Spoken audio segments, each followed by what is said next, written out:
Welcome to Life Change Solutions. I'm your host, Kendra Crompton. Thank you for coming and listening today. I also want to thank all of my listeners. I've gotten a lot of comments and reviews. I appreciate them so much, as I was a little nervous about starting a podcast, and you have made me feel like this is what I'm supposed to be doing, sharing and inspiring. And I just got on my way here, I got a message saying your podcast is so inspiring. So thank you. I know some of you have had a difficult time trying to figure out how to leave reviews. We are working on that here at Pod Populi to help that be a little easier for you to do. So be patient with me. I'm new at this, and I'm so excited that you're all listening and you're asking really great questions. Today, I'm going to respond to some of the questions that have been asked after I did the podcast on Motivate to Lose Weight. And it was concerning a comment I made that the sleep is the most important thing for your health. And after that, I got just bombarded with responses. Oh, I have the hardest time to sleep. I just can't get to sleep. And so I'm going to share some of those comments with you. One woman was concerned because she has always had trouble sleeping, and after the podcast realized that the lack of sleep could be contributing to her having trouble losing weight. Yes, it can be.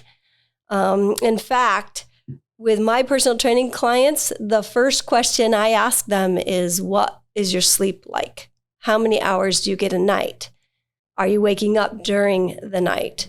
Because sleep totally affects your mind and your body and the hormones in your body, so that it can be difficult to lose weight. So yes, it can be difficult for you to lose weight. And we're going to talk more about that today in our podcast.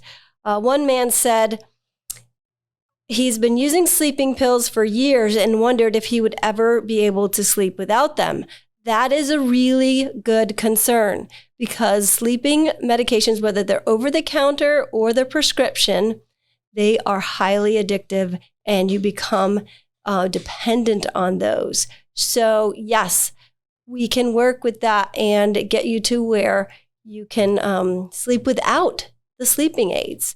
And that's so important. And we'll talk a little bit more about that today, why it's important to not use sleeping aids. And then, my mother was talking to me, and she has also always had trouble sleeping for the last 20 years. Unfortunately, she has used over-the-counter sleeping aids, which has affected her cognitive abilities. And that is one of the side effects of sleep aids, is that it can affect your cognitive abilities. It's associated with Alzheimer's. So we want to get off those. And today, I hope I can help some of you to be able to sleep better without the use of aids. And the last one, this is my favorite.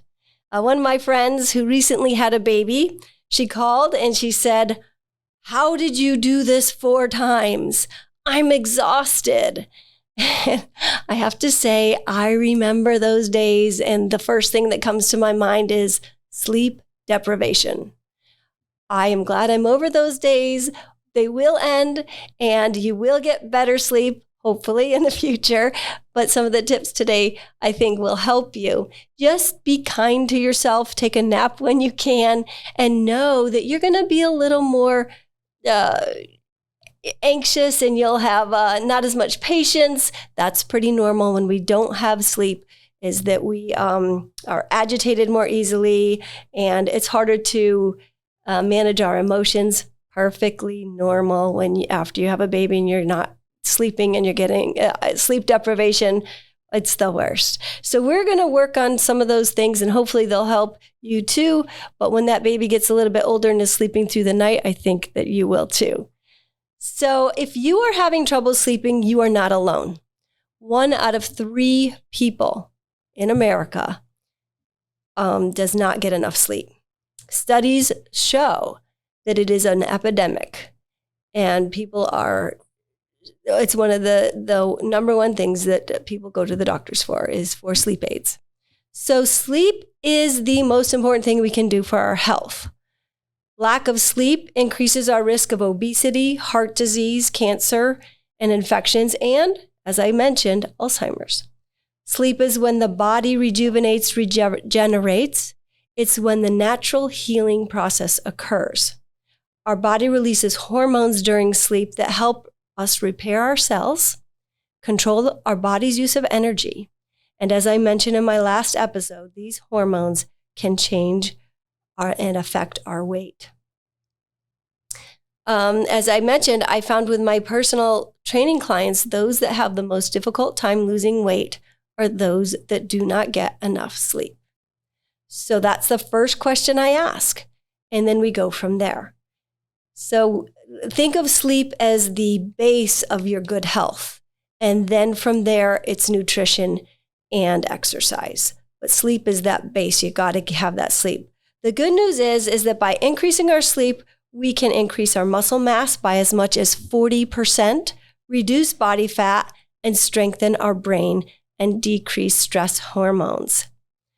Sleep is the single most effective thing we can do to reset our brain and body health each day. That's a quote from the book, Why We Sleep.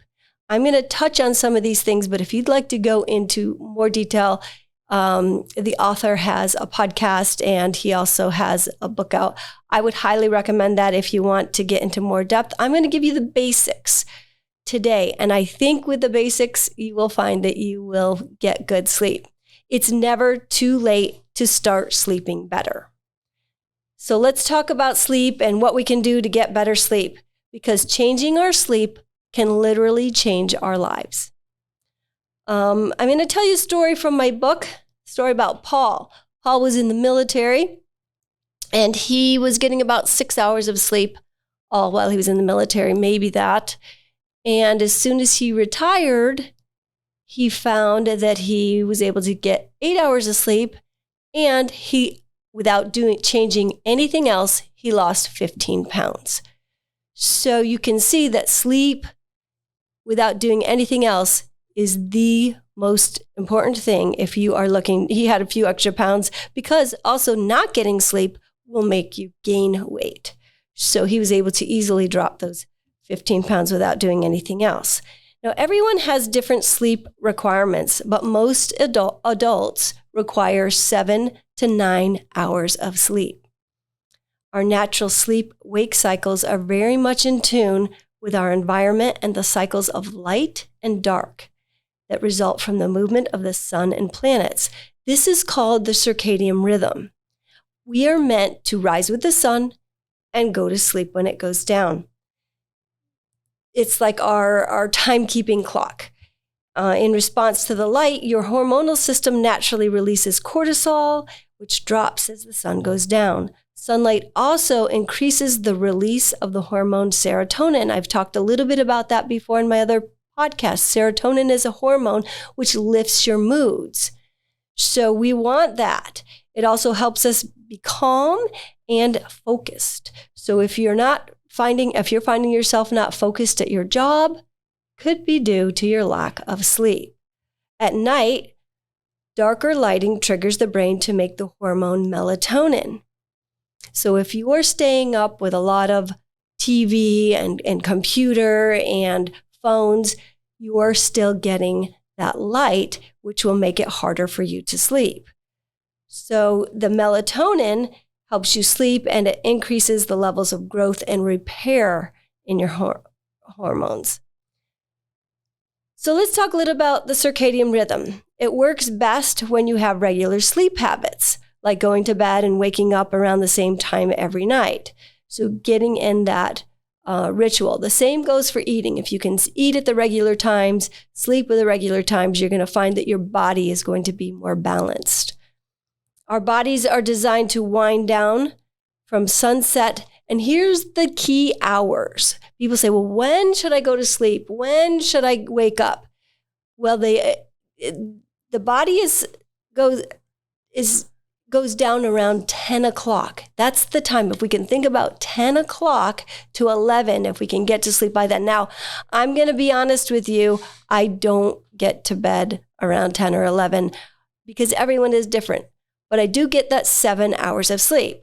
So I'm a night owl, and so I'll stay up a little later, but I make sure that I'm up by the time that you should get up.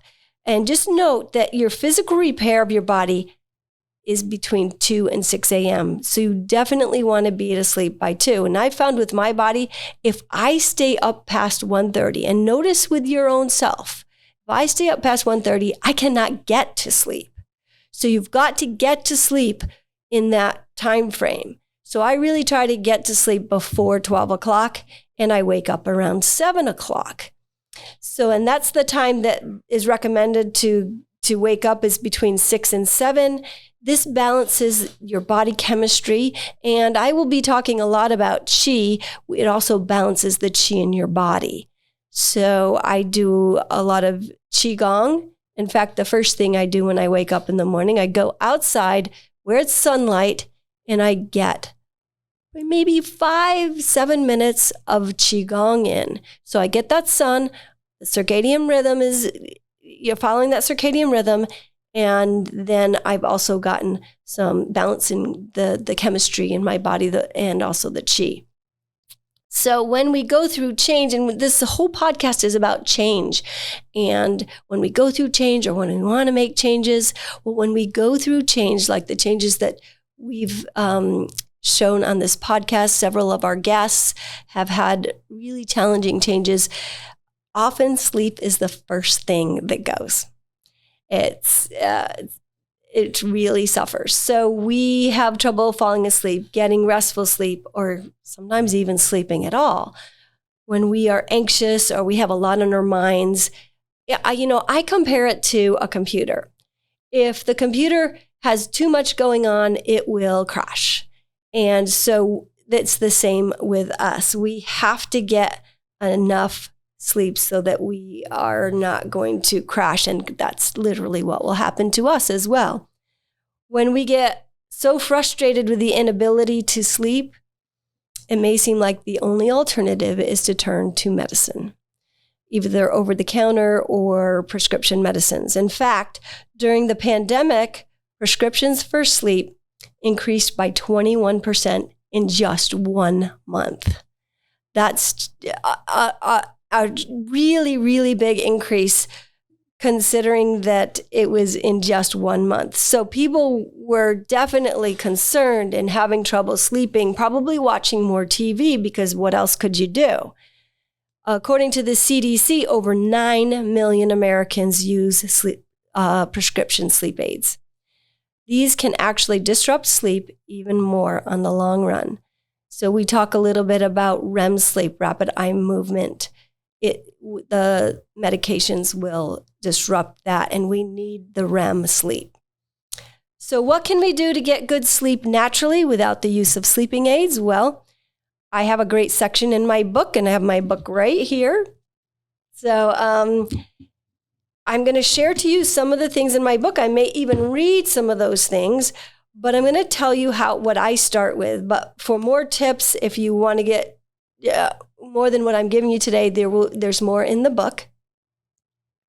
So please look on Amazon, pick up the book. If you've ordered it on Audible, or you order an Audible and you show me that you have, I will send you a free copy of the book, because there's places in the book to write down. And with sleep, that's one of the things I think is important, is to write down how many hours of sleep you got and then see how you feel. So the first thing, though, I'm going to start from the beginning of the day. The first thing you can do for good sleep is to get up and get outside for even just 5 to 10 minutes, to get your body back in balance with your circadian rhythm. So that's my first thing. Even if it's a 5-minute walk your dog, get out in the sun for 5 to 10 minutes. And then, as I've talked about in my Motivate for Weight Loss, exercise is the very next thing. And I want to read you some statistics about exercise and sleep, because it is, and I got to put on glasses to do this, but daily exercise has been scientifically proven to improve all aspects of sleep and health. In people with severe insomnia, Exercise offered more benefits than most drugs. Exercise reduced the time to fall asleep by 55%, total night wakefulness by 30%, and anxiety by 15%. So I'm going to say that's, first, get out in the sun. Second, exercise. That's really important. Now, the third thing that I'm going to touch on is caffeine. I don't drink any caffeine, but if you do, limiting that caffeine to before 1 o'clock. It does disrupt sleep if you take caffeine after 1 o'clock. The same with alcohol. It can really disrupt your sleep. So if you're going to get that nighttime cap in, you want to make sure that you may not get good sleep that night. So the next one is eating. How does eating affect our sleep? I recommend you eat between 5 and 6 o'clock and no later, because it does disrupt your sleep. And like I said, write in a journal to notice what the time is for you that will disrupt your sleep. For me, I need to eat before 6 o'clock, and I sleep really well. And note too that foods can disrupt your sleep. So notice what you eat. I highly recommend, as I mentioned before, keeping a food journal and then noticing what you eat and how it affects your sleep. So just starting from the beginning of the day, you can see you can do little things that will help you sleep better. So the next thing I would recommend is get into a nighttime routine.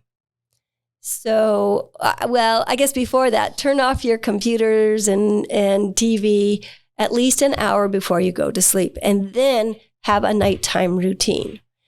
So for me, I will go for a little walk around the block. That just is my therapy to help me wind down. Yours may be reading a book.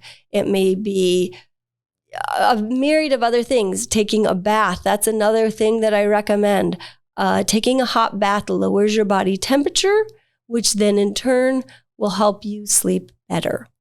So there's also recommendations of turning down your temperature in your house to below 70. I'm a Floridian girl, and I can't have it below 70, but I have it lower than I have it in the day.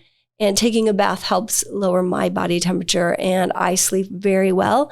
I also will read a little bit, but nothing that is if I'm reading a novel and I'm really into it, sometimes I can't put it down. So I turn to something like my scriptures or something that is peaceful that, maybe puts you to sleep. I don't know what that says about my scriptures. Okay, for all of you religious people out there, sorry, but it sometimes puts me to sleep. I'll even listen to it on my phone app, and it's just calming. So listening to something calming, there's a lot of apps out there right now that have ocean sounds or rain sounds. Pick one that works for you. Use that. That's another great way. When you can't fall asleep, turn that on. For me, I love ocean. The other day, my friend and I just went to the ocean and sat there in the dark, and we both had the best night's sleep. And we got to get to the ocean more, we said to each other. So find out what sounds maybe help you sleep better.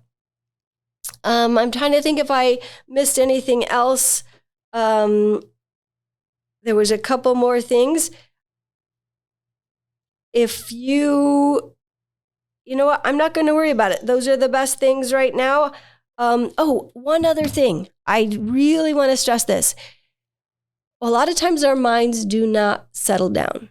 So one trick, and they've found, studies show this works amazingly, is to write your to-do list the night before. Don't write it in the morning or wait till the morning. If you write your to-do list the night before, studies have shown that not only do you sleep better, but you're more productive the next day. So those are my sleep tips for today. I hope that they've helped you and that you'll use them. I know it's a lot. You can come back and listen to this podcast anytime, but please pick up the book and you can write and highlight things and check off things that work for you or things that don't work for you. Each person is individual. So, and we each require different amounts of sleep. So notice what is good for you. Now, for more tips on sleep, like I said, you can pick up a copy of my book on Amazon or order it on Audible and let me know. And like I said, I will send you a free copy if you've ordered it on Audible, because I feel it's so important to have that copy in your hands to write in it, and there's sections to write in. You can message me on my Facebook page, mylifechangesolutions.com. That is also my website. And you can also email me. My email is kmcrompton57@gmail.com. And then I love it when you leave comments or messages on my podcast, if you can figure out how. And like I said, we're going to try and make that easier for you to do. And then also you can follow me on Instagram and leave messages there for me. If you leave me a message, I will respond. If I don't know how or what to say or how to respond to your message, I will get experts who do to come in, as you've seen in my other podcasts. I'll get people that know how to help us better to live our best lives with hope, health, and happiness. If you liked this episode, be sure to leave a 5-star review and leave a comment or question. And like I said, I will be sure to answer you. Thank you again for listening to Life Change Solutions.